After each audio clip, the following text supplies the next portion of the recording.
अब अगर आप ये वीडियो देख रहे हो तो आई होप आपने इसका पहला पार्ट देख लिया है। यदि नहीं तो इसका लिंक मैंने आई बटन और डिस्क्रिप्शन में मेंशन किया है, जिसे देखना ना भूलिएगा, वरना ये वीडियो आपके पल्ले नहीं पड़ेगी। अब इस सीरीज के सीक्वल पार्ट में फिल्म की शुरुआत में हमें पिछले पार्ट के प्रेसिडेंट थॉमस को दिखाया जाता है, जो एक डरावना सपना देखकर उठ जाते हैं। दरअसल वो अब प्रेसिडेंट नहीं रहे, उनकी जगह नई मिस प्रेसिडेंट मिस लैंडफोर्ड ने ले ली है। जिसके बाद हमें शहर का सीन दिखाया जाता है, जहां अब सब कुछ और ज्यादा एडवांस हो गया है और दुनिया के सभी देश एक साथ मिलकर काम कर रहे हैं। और पृथ्वी ने अपना स्पेस डिफेंस सिस्टम भी स्पेस में बना लिया है, साथ ही उनके पास ऑर्बिटल डिफेंस सिस्टम भी है। और ये सारी चीजें एलियन और इंसानी टेक्नोलॉजी के एक साथ प्रयोग से संभव हुआ। अब हम चांद पर बने पृथ्वी के डिफेंस हेडक्वार्टर को देखते हैं, जहाँ एक बड़ी लेजर मशीन गिरने वाली होती है, लेकिन जेक नाम का पायलट अपने साथी चार्ली के साथ उसे गिरने से बचा लेता है। दूसरी तरफ डेविड साउथ अफ्रीका के एक गांव में आया होता है, क्योंकि 1994 के इन्वेजन के समय यहाँ एलियन का डिगर था, जो जमीन खोदकर नेचुरल रिसोर्सेज निकाल रहा था।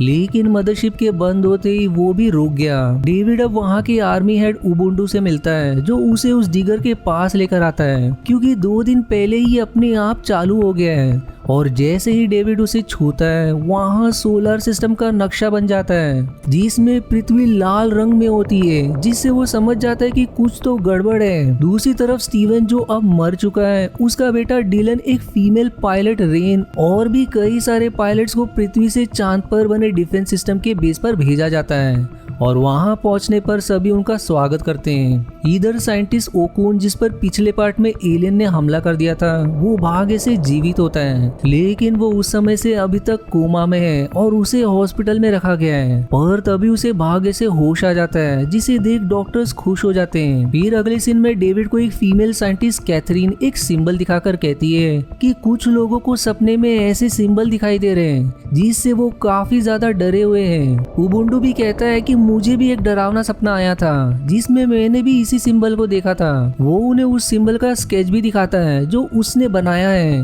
वहीं इधर डिफेंस बेस पर सभी को आकाश से आती हुई कोई स्पेसशिप जैसी चीज दिखाई देती है, जिसके चारों ओर बवंडर होता है। और तभी वहाँ लैंडफोर्ड और बाकी भी आ जाते हैं। लैंडफोर्ड अब डेविड से सवाल करती है कि क्या हम इसे उड़ा दे, ये एलियंस का शिप हो सकता है। जिस पर डेविड कहता है कि मुझे थोड़ा समय दो, मैं जानने की कोशिश कर रहा हूँ कि ये क्या है, पर तब तक इस पर हमला मत करना। फिर तभी बाकी देश के प्रेसिडेंट्स कहते हैं कि ये एलियन का स्पेसशिप है, इसे उड़ा देना चाहिए। इसलिए लैंडफोर्ड के आदेश पर उस स्पेसशिप पर लेजर से हमला करके उसे धाराशायी कर दिया जाता है। डेविड अब कहता है कि मैं वहां जाकर देखूंगा कि आखिर ये चीज क्या है। इसके लिए जेक, चार्ली और डेविड एक स्पेसशिप पर सवार होकर चांद के लिए निकल जाते हैं, ताकि उस अनजान शिप की जानकारी निकाल सके।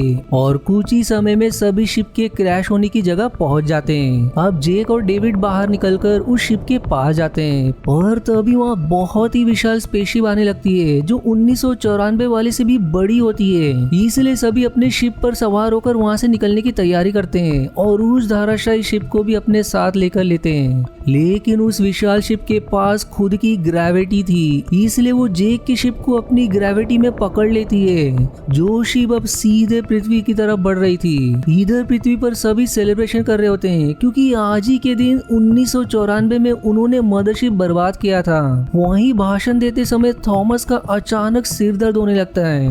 दूसरी तरफ दर्द ओकुन को भी हो रहा था, और तभी लैंडफोर्ड को अलर्ट का संदेश आता है। इसलिए सेलिब्रेशन को बीच में ही रोककर सभी को वहां से खाली किया जाता है। इधर डिफेंस बेस उस बड़े शिप पर ऑर्बिटल डिफेंस से हमला किया जाता है, लेकिन उसके चालू होने से पहले ही एलियन शिप उसे बर्बाद कर देता है, जिससे सभी हैरान हो जाते हैं और साथ ही वो उनके बेस को भी उड़ा देता है।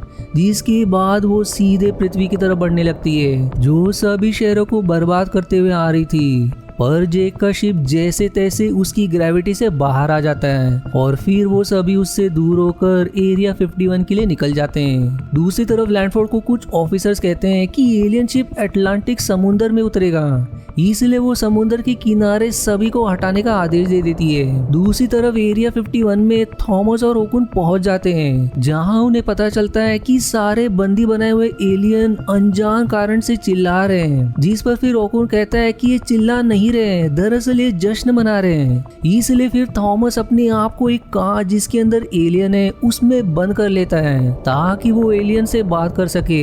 और अब डेविड और बाकी भी वहां आ जाते हैं, पर तभी एलियन थॉमस का गला पकड़कर सभी से कहता है कि हमारी रानी आ रही है, और ये कहकर वो थॉमस की जान लेने लगता है। इसलिए सभी एलियन पर फायरिंग करने लगते हैं और अंत में उबुंडू अपनी कटाना से एलियन को मार देता है। अब उस एलियन शिप की जांच करने पर डेविड को पता चलता है कि इस शिप में एलियन की रानी है और सारे एलियन उसका कहना मानते हैं। यदि हम रानी को मारने में सफल रहे तो शायद सब कुछ ठीक हो जाए। वहीं उन्हें ये भी पता चलता है कि एलियन शिप पृथ्वी के मोल्टेन कोर को प्राप्त करना चाहती है, जिससे पृथ्वी की मैग्नेटिक फील्ड खत्म हो जाएगी और ऐसा होते ही वायुमंडल भी खत्म हो जाएगा। इसलिए सारे पायलट्स को एलियन शिप के पास भेजा जाता है और कुछ जेट्स खतरनाक बॉम्ब से भी लोडेड होते हैं जिन्हें रानी के ऊपर छोड़कर उसे मारा जाएगा। लेकिन जेट्स के वहां पहुंचते ही कई सारे एलियन प्लेन्स उनकी शिप से निकलकर जेट्स पर हमला शुरू कर देते हैं, जिसके सामने फाइटर जेट्स कमजोर पड़ जाते हैं। इसलिए जेक और बाकी एक छोटे रास्ते के जरिए उस शिप के अंदर चले जाते हैं, पर हैरानी की बात ये कि वहां उनका कोई पीछा नहीं करता। दूसरी तरफ थॉमस हॉस्पिटल में अपनी बेटी पैट्रिशिया से कहता है कि जेक और बाकियों को वापस बुलाओ, वो जानती है वो सभी अंदर गए, ये उसका ही प्लान है। लेकिन जब तक वो बताती तब तक बहुत देर हो चुकी थी।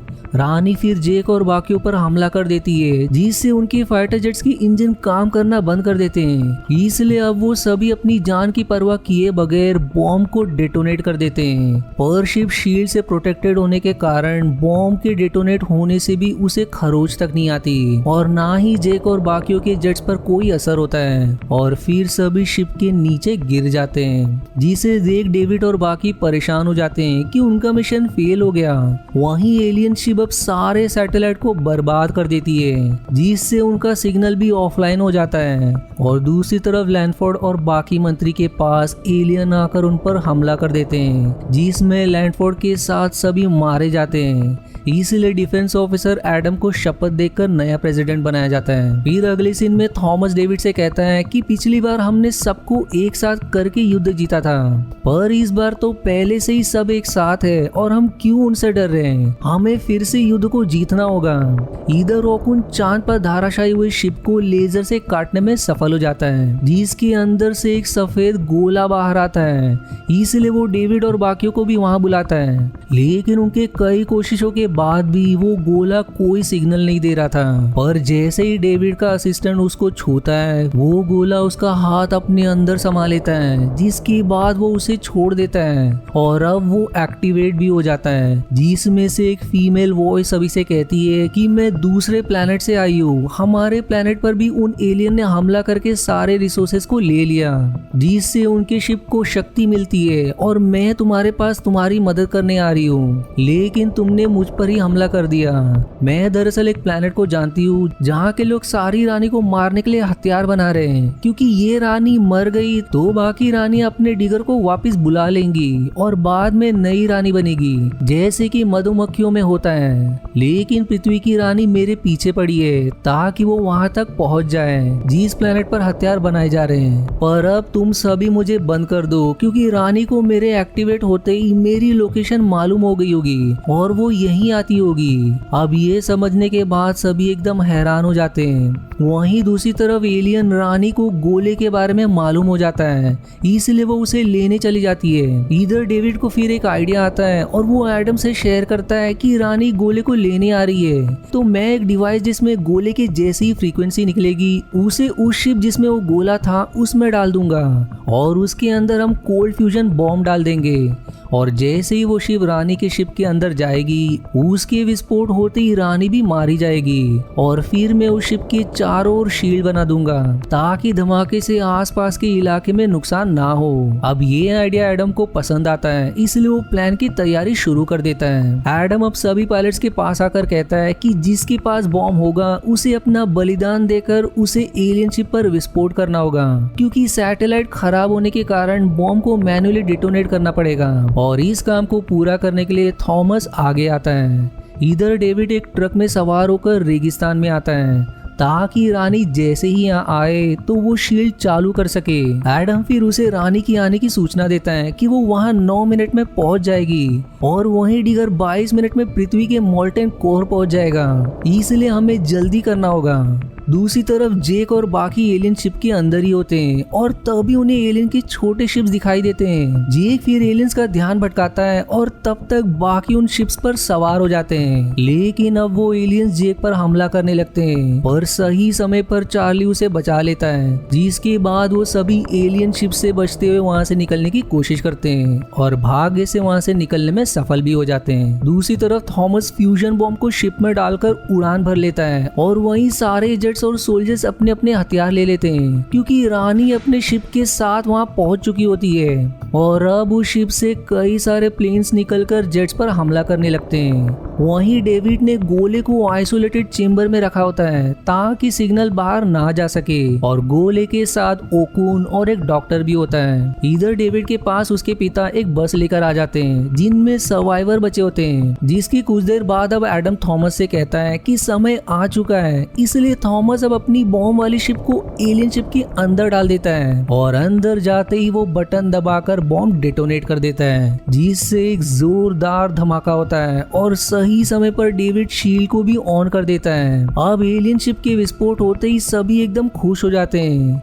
लेकिन तभी मलबे से रानी बाहर आती है, जिसके पास उसका खुद का एक सुरक्षा कवच होता है जिससे वो अब भी जीवित होती है और उसे सभी के प्लान के बारे में भी पता चल जाता है। इसलिए अब वो एरिया 51 की तरफ बढ़ने लगती है, पर तभी वहाँ पैट्रिशिया आकर रानी के कवच पर बहुत गंभीर फायरिंग करती है, जिससे उसका थोड़ा सा कवच टूट जाता है, लेकिन रानी उसके जेट पर हमला करके उसे धाराशायी कर देती है। पर सही समय पर पैट्रिशिया पैराशूट की मदद से जेट के बाहर आ जाती है, लेकिन जैसे ही रानी पैट्रिशिया को मारने उसकी तरफ बढ़ती है तभी वहाँ जेक और बाकी आकर उस पर हमला करने लगते हैं। इधर एरिया 51 में बंदी बनाए एलियंस भी आजाद हो जाते हैं, जिससे उनका आइसोलेटेड चेंबर भी टूट जाता है। इसलिए अब उबुंडू और डेविड का असिस्टेंट दोनों ओकुन और गोले को बचाने के लिए उसके पास जाते हैं, जहाँ कई सारे एलियंस होते हैं। वो अब सभी एलियंस पर टूट पड़ते हैं और उन्हें एक एक करके मार देते हैं, लेकिन इसमें अंत में डॉक्टर की मृत्यु हो जाती है। दूसरी तरफ रानी का कवच टूट जाने के कारण लाखों छोटे प्लेन्स उसे घेर लेते हैं, जो किसी मधुमक्खी के छत्ते जैसे दिखाई दे रहे थे, और उसी में जेक और बाकी फंस जाते हैं। लेकिन वो सभी फ्यूजन ड्राइव करके इनसे बचते हुए छत्ते से बाहर आते हैं और वहीं अब रानी चेंबर में आकर उस गोले को भी ले लेती है। पर इस तरफ फ्यूजन ड्राइव से जेक और बाकियों की शिप्स का इंजन खराब हो जाता है, इसलिए अब वो ऊपर से नीचे गिरते हुए ही रानी पर कई सारे हमले करते हैं, जिससे उसका कवच अब पूरी तरह से चकनाचूर हो जाता है। और अब बिना कवच के कई सारी गोली खाने के बाद रानी अब धाराशायी होकर मारी जाती है और उसके हाथ से वो गोला भी नीचे गिर जाता है। अब उसके मरते ही सारे एलियंस प्लेन भी अपने आप धाराशायी हो जाते हैं और साथ ही वो डिगर भी पृथ्वी से वापस जाने लगता है और एक बार फिर से एलियन को मात देकर सभी खुश हो जाते हैं। अब मूवी के आखिरी सीन में जेक और बाकी अपनी शिप से बाहर आते हैं, जो सभी ठीक होते हैं, और तभी वहाँ एडम और डेविड भी आ जाते हैं। एडम सभी का धन्यवाद करता है, जिस पर डेविड कहता है कि यदि एलियन ने फिर से हमला किया तो अब हम नहीं बच पाएंगे, जिस पर फिर ओकुन कहता है कि ये गोला हमारे कब काम आएगी, ये खुद भी हमारा साथ देना चाहती है ताकि हम उन एलियन को खत्म कर सके, चाहे वो जितनी भी बार आ जाए हम उन्हें फिर से हराएंगे। और ये कॉन्फिडेंट लाइन कहते ही मूवी यहीं समाप्त हो जाती है। आशा है आपको मेरी एक्सप्लेनेशन पसंद आई। यदि हाँ तो प्लीज वीडियो को लाइक करना और चैनल को सब्सक्राइब करके सपोर्ट करना ना भूलें। मिलते हैं अगले एक्सप्लेनेशन वीडियो में, तब तक के लिए धन्यवाद दोस्तों।